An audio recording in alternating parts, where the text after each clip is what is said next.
Bien-aimés dans le Seigneur, je vous bénis au nom de Jésus. Que l'Éternel vous bénisse. Je vous souhaite mes meilleurs vœux dans le nom de Jésus-Christ. Bonne année 2022. Que l'Éternel vous bénisse abondamment. Je sais que pour plusieurs parmi nous, l'année 2021 a été une année de problèmes, où il y a eu beaucoup de morts, beaucoup de tracasseries, beaucoup de problèmes.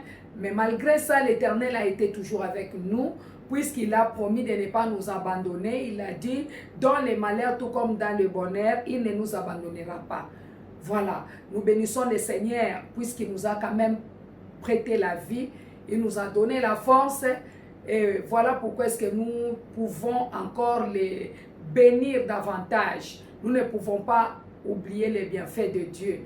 Alors cette année qui s'annonce, l'année 2022, bien-aimés, j'aimerais que nous puissions rester accrochés à Jésus, afin de pouvoir attendre le temps fixé de ses promesses, parce que tout un chacun de nous a la promesse de Dieu.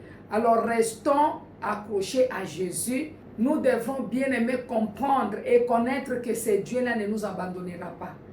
Lui qui a promis de bonnes choses, il finira toujours par réaliser. Cherchons l'intérêt de Dieu. Avant de partir, Jésus a dit, allez faites de toutes les nations mes disciples. Cherchons l'intérêt de Dieu. Faisons de tout le monde des disciples de Jésus. Parce que le diable est en train de détruire les âmes. Alors il faudra que la parole de l'Éternel soit annoncée partout dans le monde entier. N'hésitons pas d'aller parler de Jésus à tout le monde. Que l'Éternel vous bénisse abondamment. Je sais une chose, il a dit qu'il a un plan merveilleux pour tout un chacun de nous. Sûrement, il va réaliser et il va accomplir ses promesses envers nous. Parce que c'est un Dieu qui parle et il réalise. Bien-aimés, dans le livre de Jérémie, chapitre 1, verset 5, la Bible déclare « Avant que je t'eusse formé dans le ventre de ta mère, je te connaissais. Et avant que tu fusses sorti de son sein, je t'avais consacré. Je t'avais établi prophète des nations.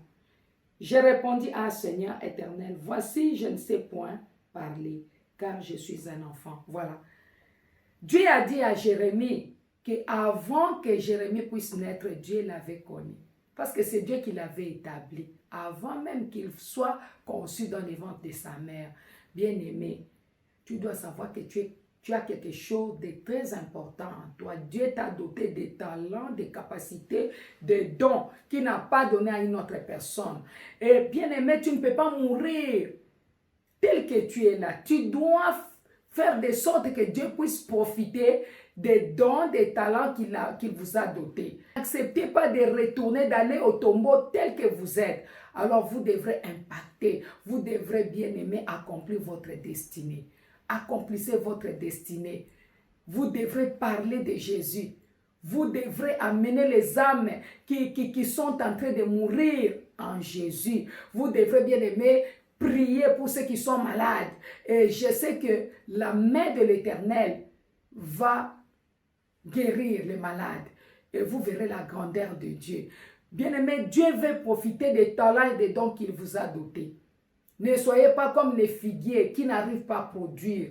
Produisez. Vous n'êtes pas venu dans le monde pour rien. Vous êtes venu pour un but.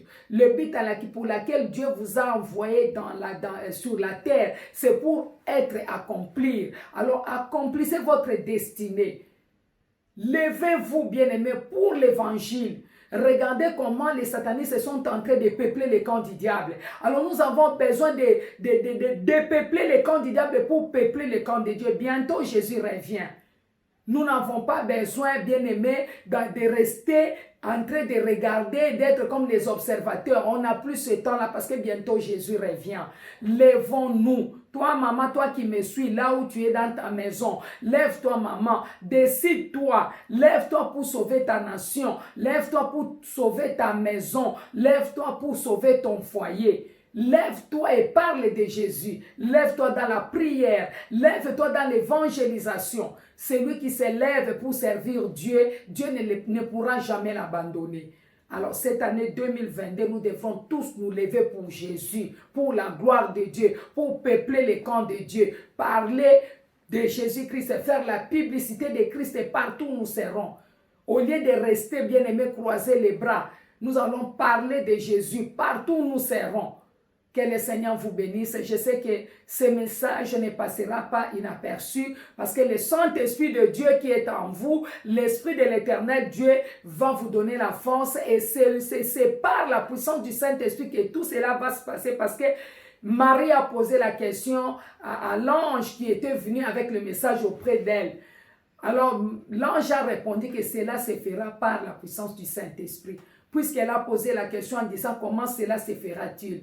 Moi aussi, je te dis, ne te pose pas de questions, même si tu ne sais pas parler. Ici, nous avons vu que Jérémie a dit, ah Seigneur, tu m'envoies, mais moi, je ne sais pas parler. Mais Dieu savait qu'il avait mis quelque chose de très important dans Jérémie. Il y a quelque chose de très important en toi, bien-aimé. Tu ne peux pas rester calme. Lève-toi et parle parce que Dieu va te donner raison. Que le Seigneur vous bénisse abondamment. Je sais que vous allez impacter parce que nous ne sommes pas venus dans le monde pour impressionner, mais nous sommes venus pour impacter, pour parler de Jésus, ramener les âmes vers Christ, afin que les malades soient guéris, que les morts soient ressuscités. Parce qu'il y a plusieurs qui vivent, ils sont déjà morts, mais ils vivent. Quand nous parlons des gens qui sont déjà morts, ils sont en train de vivre, donc quelqu'un qui est mort, c'est-à-dire quelqu'un à qui on a déjà enterré la destinée. La destinée a déjà été enterrée. Des gens qui n'ont plus d'espoir. Mais moi, je te dis, même si tu n'as pas d'espoir, lève-toi. Dieu fera quelque chose de très important. Il fera quelque chose de grand dans ta vie. Ne crains pas. Lève-toi. Défends la cause de Dieu. Entre, bien-aimé, pour cette année 2022. C'était la révérende Denise du ministère Chemin des Vainqueurs, le ministère du salut des âmes, des guérisons et des délivrances. Que le Seigneur vous bénisse. Sur les chemins des vainqueurs, la victoire est certaine. Meilleurs vœux, bonne année 2022 avec Jésus-Christ de Nazareth. Que l'Éternel vous bénisse abondamment.